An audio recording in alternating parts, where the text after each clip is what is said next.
तो आप देखोगे कि इस टॉपिक में हम चर्चा करेंगे पूरी तरीके से। आपका जो टॉपिक है प्रकाश, ठीक है, और प्रकाश में चर्चा करेंगे कि विभिन्न वैज्ञानिकों के क्या मत हैं, स्टेटमेंट क्या क्या है। तो कोई कहता कणों का समूह है, कोई कहता है भैया प्रकाश एक तरंगति है, कोई कहता है चुंबकीय तरंग है, तो कोई कहता है भैया ये छोटे छोटे पैकेटों का समूह है। तो अब कहा जाता है कि किसने कहा और किस सिद्धांत के अंतर्गत किसको रखा, इस बात पे फोकस करेंगे। जैसे आप देखोगे न्यूटन का कणिका सिद्धांत, देखिए जैसे छोटे छोटे कणों का समूह है ना जी, और यह न्यूटन ने कहा 1675 में, इसको कणिका सिद्धांत के अंतर्गत रख दिया गया, Newton's corpuscular theory of light.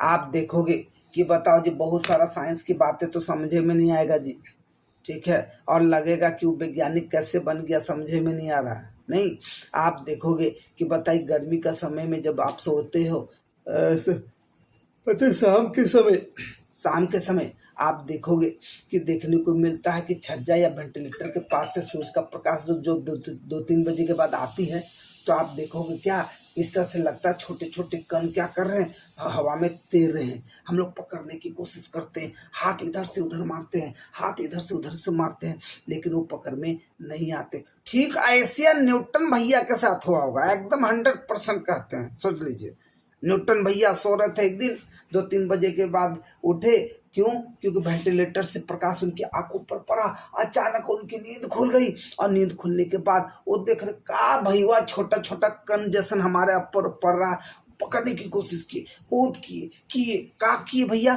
तो आगे चल के वो सिद्धांत ला दिए, एक थ्योरी ला दिए, जेकर नाम रख दिया गया Newton's corpuscular theory of light, Newton का कणिका सिद्धांत। आई समझ में जी?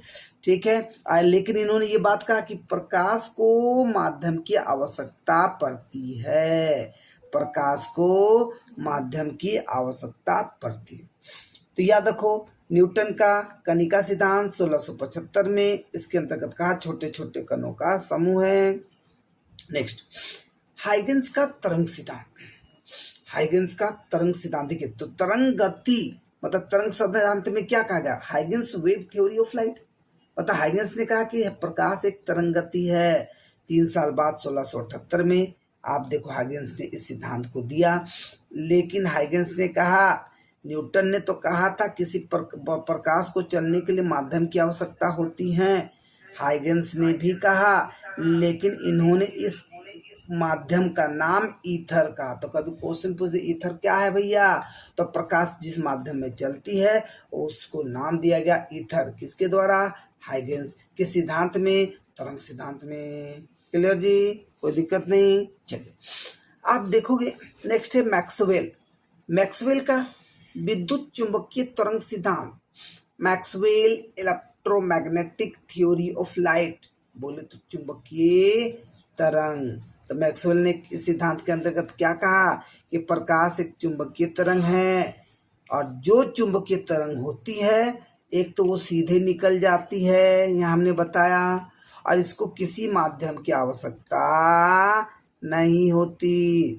तो इसका मतलब आपको ये याद रखना होगा कि किसने कहा माध्यम का आवश्यकता है, किसने उस माध्यम का नाम ईथर रखा, और किसने कहा माध्यम की आवश्यकता नहीं है प्रकाश को चलने की। ठीक है। लेकिन आप देखोगे यहाँ देखने को मिलती है कि प्रकाश जब भी जिस जिस माध्यम से गुजरती है उस माध्यम में उनकी चाल अलग अलग देखने को मिलती है। ठीक है। जैसे सबसे पहला निर्वात, अगर वैक्यूम से अगर प्रकाश गुजरे तो याद रखना सबका चाल 10⁸ मीटर प्रति सेकंड ही दिखेगा। कभी भी प्रकाश की चाल अगर पूछी जाए तो 8 मीटर प्रति सेकेंड, तो उसको काहे को रटना है जी, सिर्फ याद कीजिए बाकी वाला पार्ट। जैसे निर्वात, निर्वात में है 3, निर्वात में 3 याद रखने का काम करेंगे। ठीक है, तो इसको बाद में चर्चा करते हैं। फिलहाल देख लीजिए आइंस्टीन का फोटोन सिद्धांत। फोटोन सिद्धांत छोटे छोटे पैकेटों का समूह, छोटे छोटे पैकेटों का समूह। तो देखो अब कौन के सिद्धांत में पूरी तरीके से आप याद कर लोगे, कण कण कणिका सिद्धांत, तरंगति तरंग सिद्धांत, विद्युत चुंबकीय तरंग विद्युत चुंबकीय तरंग सिद्धांत।